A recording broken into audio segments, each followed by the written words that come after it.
Olá, mortais, eu sou Pinhead. Ao clicar nesse vídeo, vocês abriram a porta para o meu mundo infernal, e para não serem torturados eternamente, vocês terão que ver esse vídeo até o fim, senão verão os verdadeiros horrores do inferno. E não esqueçam de deixar o like e se inscrever no canal, se não já sabem, então venham comigo para esse passeio infernal. Hellraiser.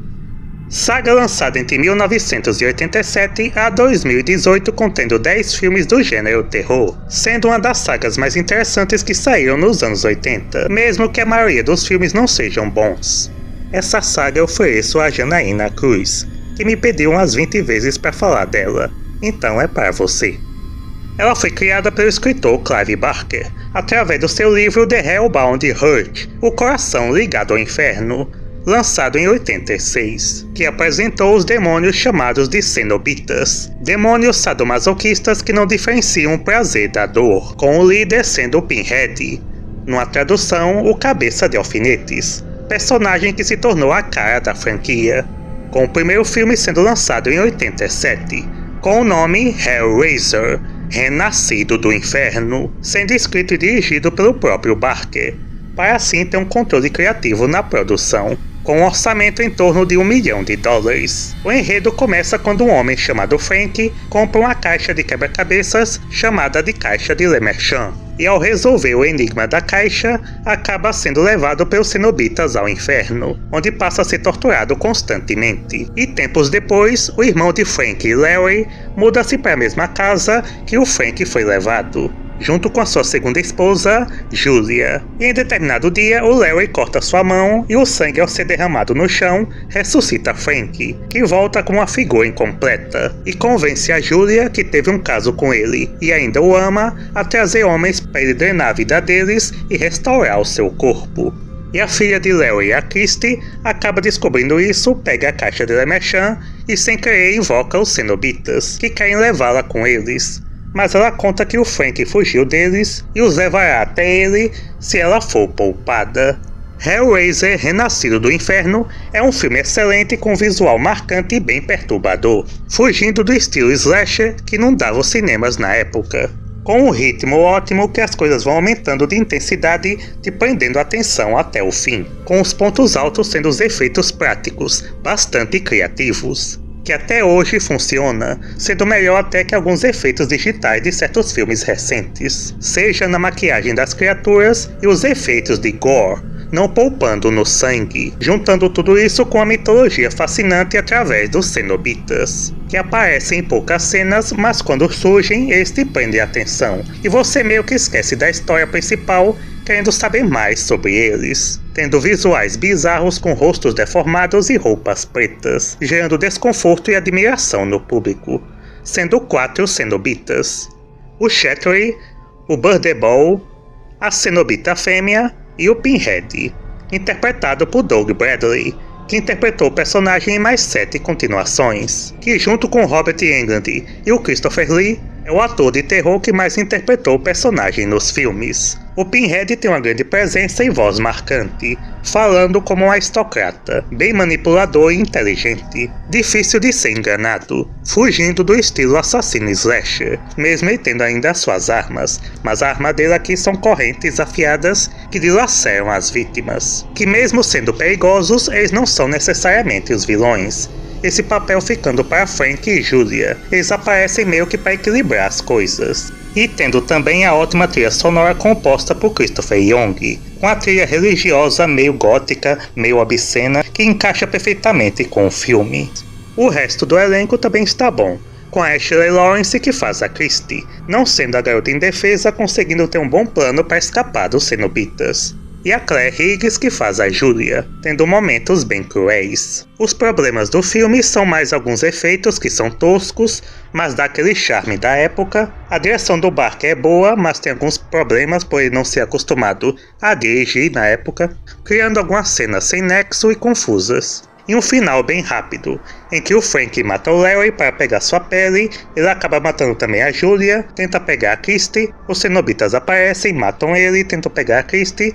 De qualquer forma, ela usa a caixa de Le Marchand e despacha eles bem rápido e facilmente. Poderia ter sido melhor trabalhado, mas não arranha o filme. Então é um filme com grande visual, efeitos em grande maioria excelentes, uma boa história e personagens bastante icônicos. Eu dou a ele então a nota 10. O filme teve um bom retorno de 14 milhões e críticas mistas. Alguns gostaram, outros não. Mas o tempo sempre conserta essas coisas.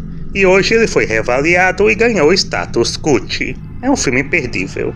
E com tudo isso, claro que vem as sequências. Com a primeira sequência saindo um ano depois, em 88, com o nome de Hellraiser 2, Renascido das Trevas. O Clive Barker não voltou como diretor, ficando apenas como escritor e produtor executivo, junto também com Peter Atkins, que também ajudou a escrever o roteiro, e a direção sendo feita agora pelo Tony Handel, que foi o editor do primeiro.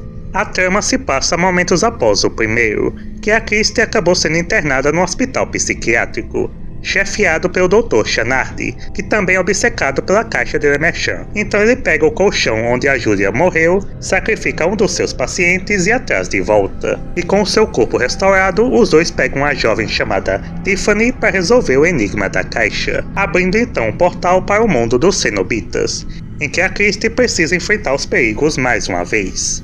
Hellraiser 2 é uma boa sequência, mas que não consegue ser melhor que o primeiro, mas tem coisas bacanas, como mostrar o mundo infernal dos cenobitas, cheio de labirintos em que cada corredor surgem imagens grotescas e surreais, que poderia ter aparecido mais no filme e na franquia, tendo ainda ótimos efeitos práticos, com sangue também aqui muito presente, e o elenco de volta, que ainda estão bons. Ashley Lawrence, novamente como a Christie, que ainda está bem, e a Claire Wiggs como a Julia, sendo aqui a vilã bem mais perigosa. E os cenobitas aqui aparecendo um pouco mais, com Doug Bradley como Pinhead muito bom ainda. E aqui vemos a sua origem. O problema do filme é mais o texto final, que é uma bagunça com o Dr. Channard virando um cenobita bem tosco, que fica toda hora soltando frases de efeito sobre medicina e cirurgia. O doutor chegou.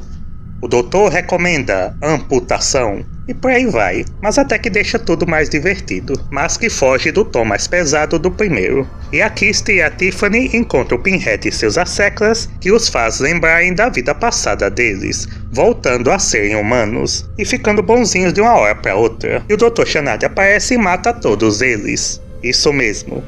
Esse cenobita que apareceu em menos de 5 minutos matou esses 4 cenobitas que estavam aí há muito tempo e eram bem mais fortes. E isso não prestou nem um pouco. Ficou muito fraco. Poderia ter sido uma luta mais épica. Ele aparece e mata todos em alguns segundos e pronto. No final, as duas conseguem derrotar o Channard e a Julia e escapam. Então Hellraiser 2 tem mais problemas, mas ainda é legal, com uma boa atmosfera explorando mais esse mundo dos cenobitas, com bons efeitos e o elenco de volta, mas que tem um final bagunçado. Eu dou a ele a nota 8,5. Nas bilheterias ganhou 12 milhões, menos que o anterior, mas ainda um sucesso, e críticas mais baixas, demorando mais um tempo para sair outro filme, lançado apenas em 1992, Hellraiser 3, Inferno na Terra, dirigido por Anthony Hickox e escrito por Peter Atkins e Tony Handel, com Barker de novo como produtor executivo, sendo o primeiro filme a ser filmado nos Estados Unidos.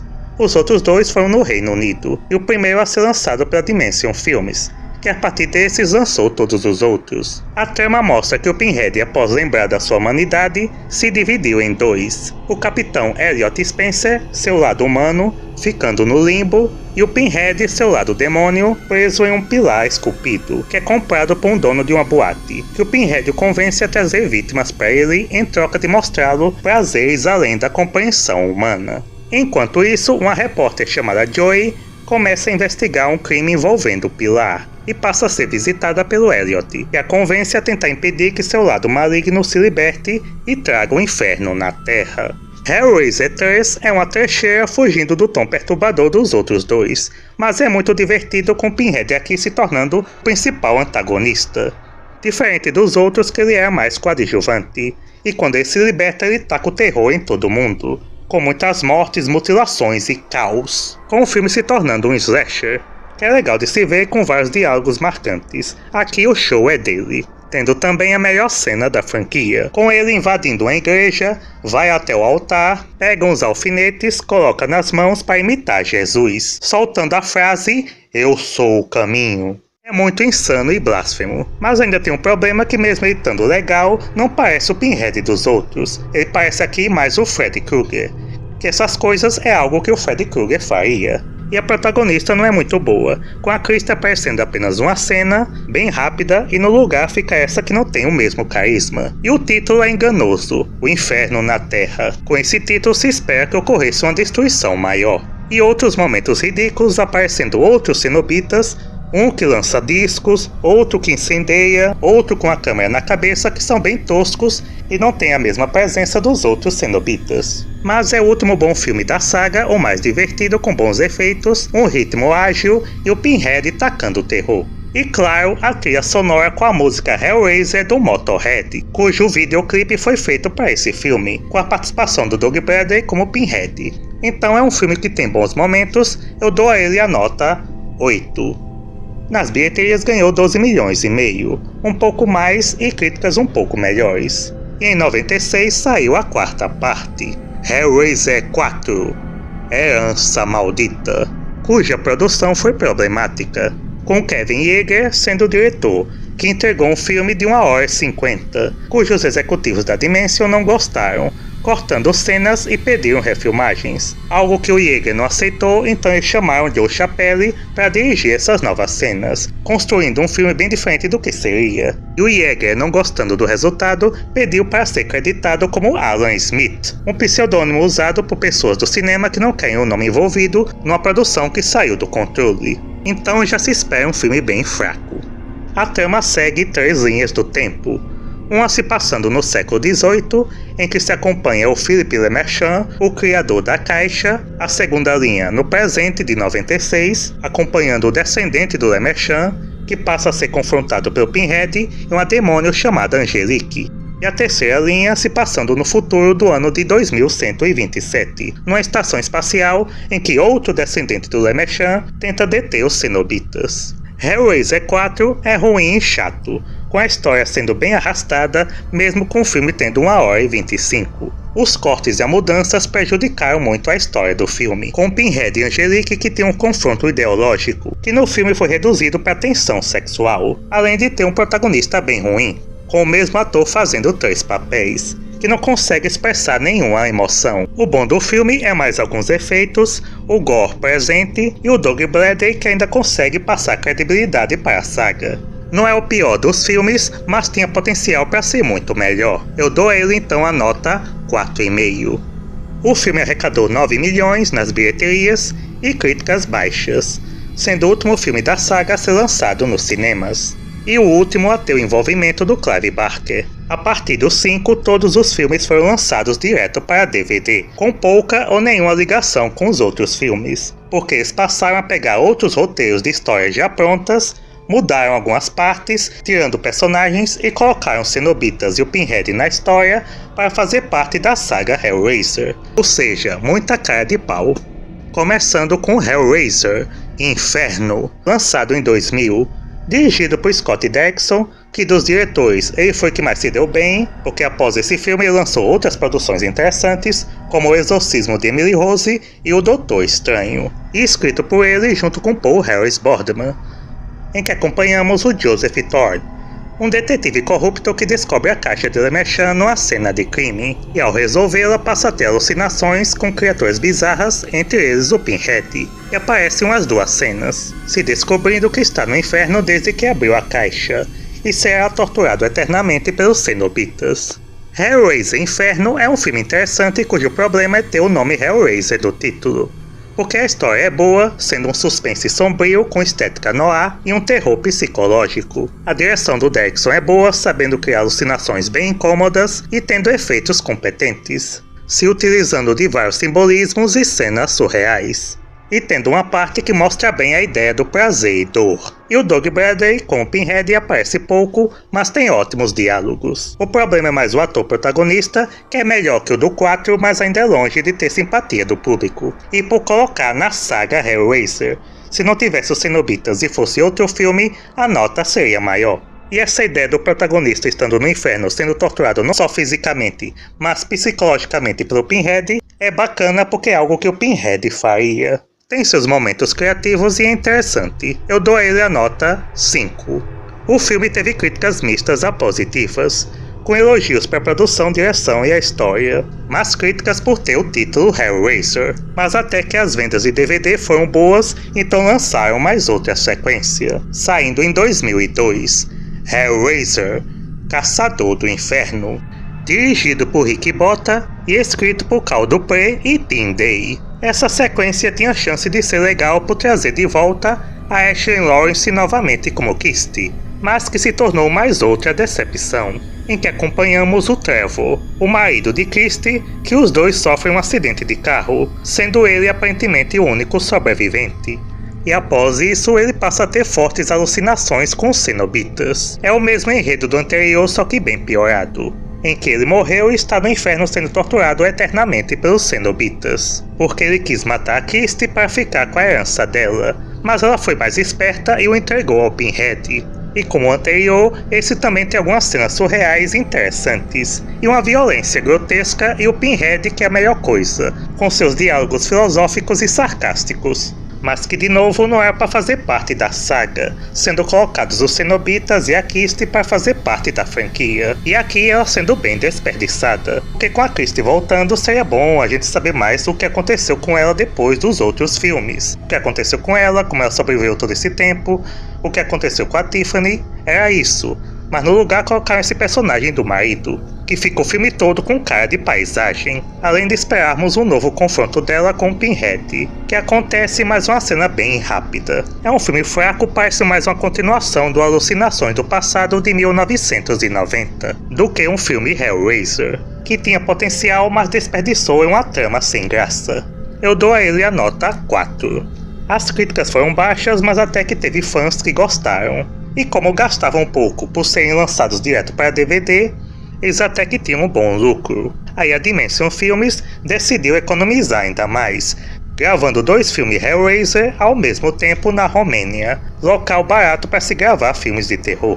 Com o primeiro sendo Hellraiser, O Retorno dos Mortos, de 2005, dirigido de novo por Rick Botta e escrito por Neil Marshall Stevens e reescrito por Tim Day para fazer parte da saga. Na trama seguimos a repórter Amy Klein, que é enviada para a Romênia para investigar uma fita de vídeo que descreve um suicídio ritualístico e depois a reanimação do morto, numa seita conhecida como os Mortos, e acaba encontrando a caixa de LeMerchan invocando o Pinhead, que decide parar com a palhaçada do culto, cujo líder é um descendente do LeMerchan, que planeja acessar e controlar o mundo dos Cenobitas. Outro filme chato. É tão simples, são demônios que torturam pessoas e soltam frases filosóficas e sarcásticas. É isso, e não tramas investigativas, que ninguém se importa. O que a gente quer ver é os Cenobitas e o mundo deles, que foi muito pouco explorado em toda a saga.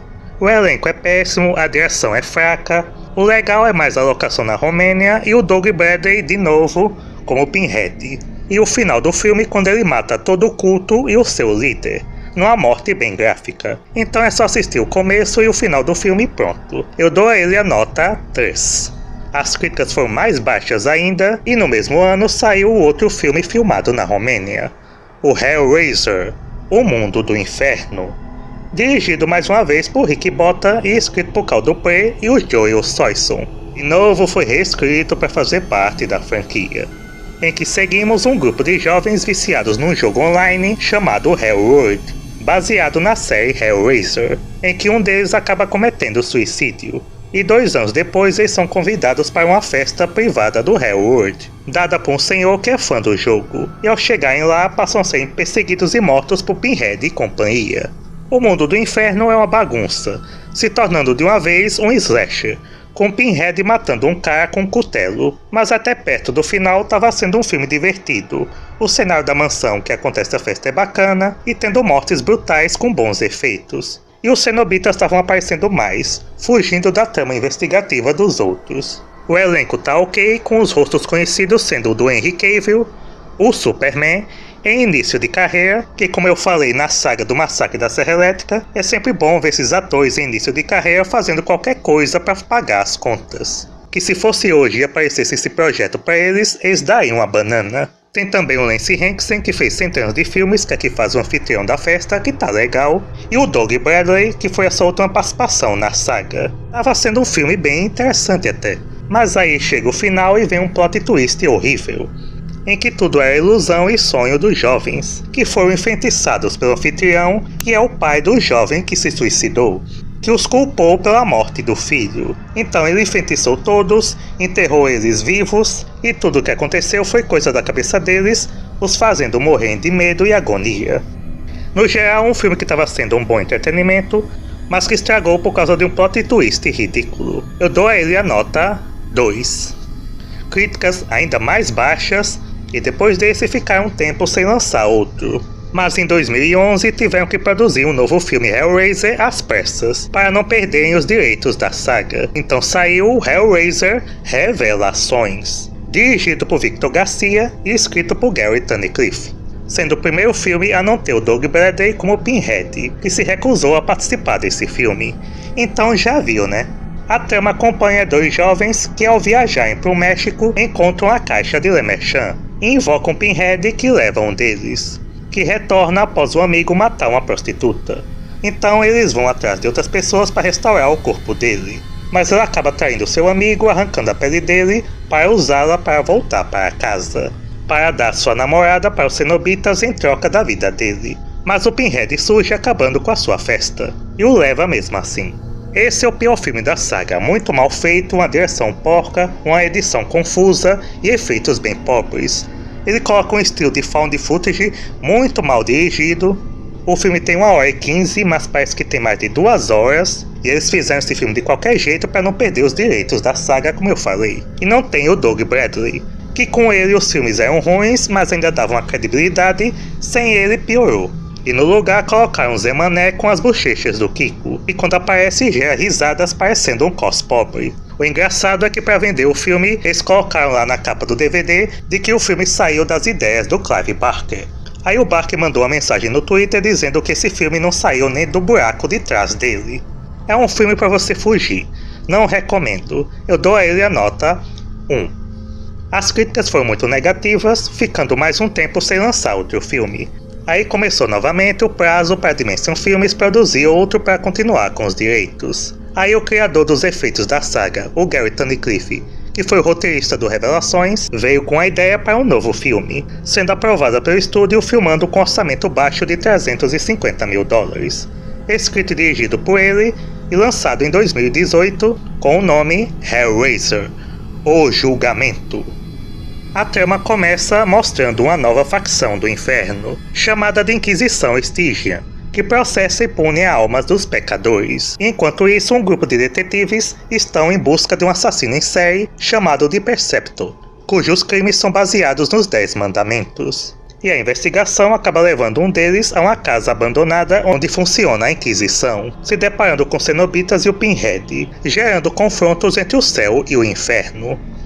Hellraiser, O Julgamento é um filme bem melhor que os anteriores, mas ainda bem inferior, com a produção baixa bem amadora, e um elenco em partes bem fraco também, tendo a participação da Heather Langenkamp, a Nancy da Hora do Pesadelo, que aparece só em alguns segundos e pronto. Poderiam ter colocado ela como protagonista, seria interessante. Ela enfrentou um cara dos sonhos, enfrentava um cara do inferno. As partes boas são as cenas violentas e nojentas, e traz essa Inquisição que é bacana, mostrando as várias camadas do inferno. E na Inquisição, um novo personagem, o Auditor, interpretado pelo próprio Tunnicliffe, o escrivão que anota os erros dos réus que serão julgados e dando a sentença, soltando sempre frases bem cínicas. E o Pinhead, que aqui está bem melhor que a Abominação do anterior, mas ainda longe do carisma do Doug Bradley. Mas continua com os mesmos erros dos outros, de se focar numa trama investigativa sofrendo do mal de Mamãe Quero Ser Seven, tendo o mesmo estilo com assassino com temas religiosos. E a 5ª temporada do American Horror Story, O Hotel, já usou esse enredo do assassino dos 10 mandamentos, então parece mais uma cópia. O certo era só se concentrar na Inquisição, mostrando essa burocracia envolvendo o céu e o inferno, que é legal, mas por causa do resto do filme ser uma investigação, ele tira o potencial do filme. Mas teve coisas boas, sendo infinitas vezes melhor que os outros, eu dou a ele a nota 5. E também saiu a notícia de que pro ano que vem o Clive Barker irá recuperar os direitos da saga. Com o criador com os direitos, talvez ele consiga colocar de volta a saga nos trilhos. E atualmente ele também está desenvolvendo uma série do Hellraiser produzida pela HBO, servindo como produtor executivo. Então vamos aguardar para ver se sai uma grande série. A maioria dos filmes estão completos aqui no YouTube. Eu vou deixar os links aí na descrição. E para terminar, eu deixo aqui o ranking dos melhores e piores. O melhor é claro o primeiro com nota 10, depois vem o 2 com nota 8,5, o 3 com nota 8, o Julgamento com nota 5, o Inferno também com nota 5, o 4 com nota 4,5, o 6 com nota 4, o 7 com nota 3, o 8 com nota 2 e o pior, o Revelações com nota 1. Então, mortais, gostaram desse vídeo? Não gostaram? Deixa aí nos comentários, como sempre. Deixa aí também quais dos meus filmes vocês mais gostam. E lembrem-se, se receberem uma caixa de estranhos, não aceitem, senão receberão uma visita minha. Até a próxima.